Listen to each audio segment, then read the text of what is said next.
ഒറ്റ രാത്രി കൊണ്ട് എല്ലാം നഷ്ടപ്പെട്ട മനുഷ്യരാണ് വയനാട്ടിലെ ദുരന്ത ഭൂമിയിൽ അവിടെ ദുരിതാശ്വാസ ക്യാമ്പുകളിൽ ഇപ്പോൾ കഴിയുന്നത്.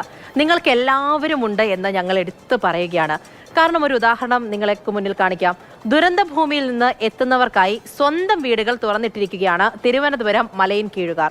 പഞ്ചായത്തിന്റെ നേതൃത്വത്തിൽ സ്നേഹത്തണൽ എന്ന പേരിൽ 31 വീടുകളാണ് ഒരുക്കിയിരിക്കുന്നത്. വയനാട് കോഴിക്കോട് റോഡിൽ മാവൂർ സ്വദേശി അസ്ലം തിക്കോടിയും കുടുംബവും ഇപ്പോൾ മലയൻകീഴിന്റെ സ്നേഹത്തണലിലാണ് താമസിക്കുന്നത്. ഇങ്ങനെയുള്ള മനുഷ്യരുള്ളപ്പോൾ നിങ്ങൾ ഒരിക്കലും തോറ്റുപോകില്ല. ഒരു നാടിന്റെ നന്മയെക്കുറിച്ചാണ് പറയുന്നത്. ആ നന്മയുടെ തുടക്കം ഇവിടെ ഈ വീട്ടിൽ നിന്നാണ്. അങ്ങ് മലബാറിൽ നിന്ന് മലയൻകീഴിലേക്ക് എത്തിയ ഒരു കുടുംബമുണ്ട് ഇവിടെ.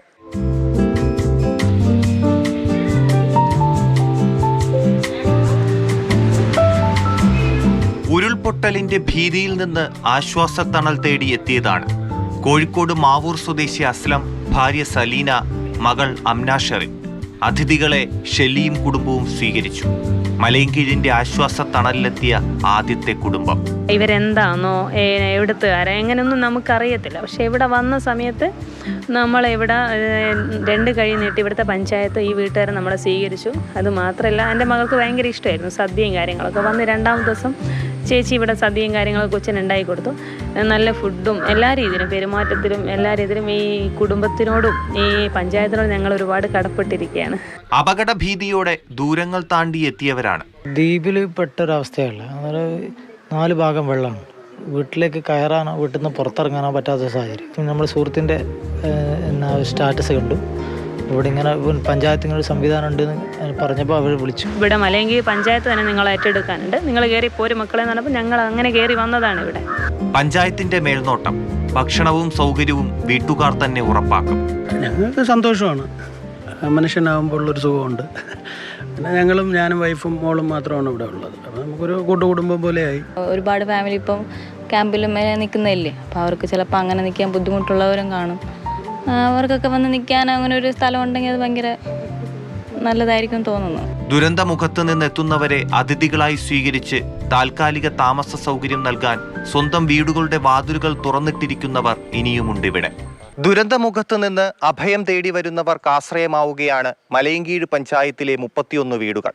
പുതിയ പാഠമാണ്, മാതൃകയാക്കാവുന്നതാണ്. ബിജു വിയസിനൊപ്പം TS ഹരികൃഷ്ണ, മാതൃഭൂമി ന്യൂസ്, തിരുവനന്തപുരം.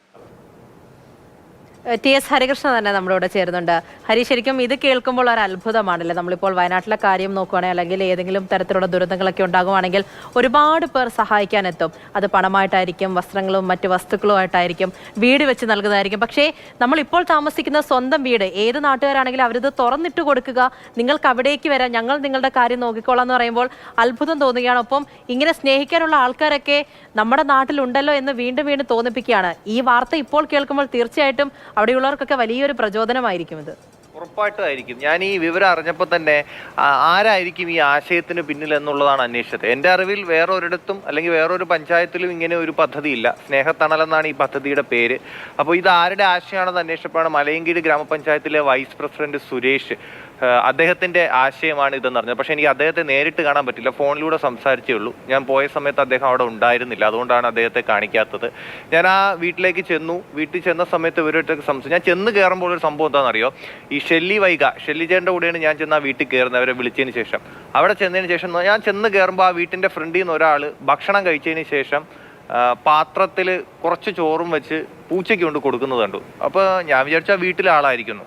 പക്ഷെ അതായിരുന്നു കോഴിക്കോട് നിന്ന് വന്ന ആള്, അതായത് ഈ അസ്ലം എന്ന് പറയുന്ന ആള്. അപ്പൊ ഞാൻ ഷെല്ലിച്ചേട്ടോട് ഇതാരെന്ന് ചോദിച്ചപ്പോൾ നിങ്ങൾ ഇവിടുത്തുകാരനാണെന്ന് വിചാരിച്ചല്ലേ, പക്ഷെ അല്ലാതെ അവിടുന്ന് വന്ന ആളാണ്. അതായത് ഞാൻ പറഞ്ഞു വന്നത്, അവിടെ ഇങ്ങനെ വരുന്നവരെ അവര് അഭയം തേടി വരുന്നവരാണ്, അവർക്ക് ആശ്രയം കൊടുക്കുന്നപ്പോൾ അവർ വീട്ടുകാരിൽ ഒരാളായ അവർ കാണുകയാണ് എന്നാണ് ഞാൻ പറഞ്ഞു വന്നത്. മാത്രമല്ല അവരോട് സംസാരിച്ചപ്പോൾ എനിക്ക് തോന്നിയ വേറൊരു കാര്യം, ഇവരിപ്പോൾ കോഴിക്കോട് നിന്നാണ് ഇവിടെ വന്നേക്കണം. മലയൻകീഴ് പഞ്ചായത്തിലെ 31 വീടുകൾ. ഒരു പക്ഷേ ഇത് എല്ലാ പഞ്ചായത്തും ഇതൊരു മാതൃകയാക്കുകയാണെങ്കിൽ, ഉദാഹരണത്തിന് ഇപ്പോൾ വയനാട് സംഭവം ഉണ്ടായിരിക്കുന്നു, ആ പരിസരത്ത് ഇതുപോലെ ഏതെങ്കിലും പഞ്ചായത്തിൽ ഇതുപോലുള്ള പദ്ധതിയൊക്കെ നടപ്പാക്കിയെങ്കിൽ അവർക്കതൊരു ആശ്രയമായിരിക്കും. ഈ ദുരിതാശ്വാസ ക്യാമ്പിലൊക്കെ പോകുന്നവരും അവിടെ ബുദ്ധിമുട്ട്, പ്രത്യേകിച്ച് ഈ ഗർഭിണികളും മറ്റുമൊക്കെ ഉള്ളവരൊക്കെ ആണെങ്കിൽ, ആ വീട്ടിലൊക്കെ ഉള്ളവരാണെങ്കിൽ അവർക്കൊക്കെ വലിയൊരു ആശ്രയമായിരിക്കും. അതുകൊണ്ടാണ് ഞാൻ ആ വാർത്തയുടെ അവസാനം പറഞ്ഞു നിർത്തിയത്. അതുകൊണ്ടാണ് എല്ലാവർക്കും മാതൃകയാക്കാവുന്നതാണ്, പുതിയൊരു പാഠമാണ്. തീർച്ചയായിട്ടും ഇങ്ങനെ ഒരു കാര്യവും ഞാൻ ഈ ഒരു റിപ്പോർട്ടിലൂടെയാണ് ആദ്യമായിട്ട് കേൾക്കുന്നത്. പലരും കേൾക്കുന്നതും ആദ്യമായിട്ട് തന്നെയായിരിക്കും. ഹരി പറഞ്ഞതുപോലെ തന്നെ കൂടുതൽ ഇടങ്ങളിലേക്ക് ഇത് വ്യാപിപ്പിക്കുക നല്ലൊരു കാര്യം തന്നെയായിരിക്കും. കാരണം പുതിയൊരു സ്ഥലമൊക്കെ കണ്ടുപിടിച്ച് വീടൊക്കെ ഒരുങ്ങി വരുമ്പോഴത്തേക്കും ഒരുപാട് കാലം പിടിക്കും, വാടക വീടാണെങ്കിൽ പോലും. അപ്പോൾ കുറച്ചു കാലത്തേക്ക് നമ്മളുടെയൊക്കെ ഒരു കുടുംബത്തിൻ്റെ സ്നേഹത്തണലിൽ കഴിയുക എന്ന് പറയുമ്പോൾ അത് മനോഹരമായിരിക്കും. എന്തായാലും മലയൻകീഴ് ഇങ്ങനെ ഒരു പദ്ധതി കൊണ്ടുവന്ന ആ പഞ്ചായത്തിനകം വലിയൊരു കയ്യടി കൊടുക്കാം. ശരി ഹരി.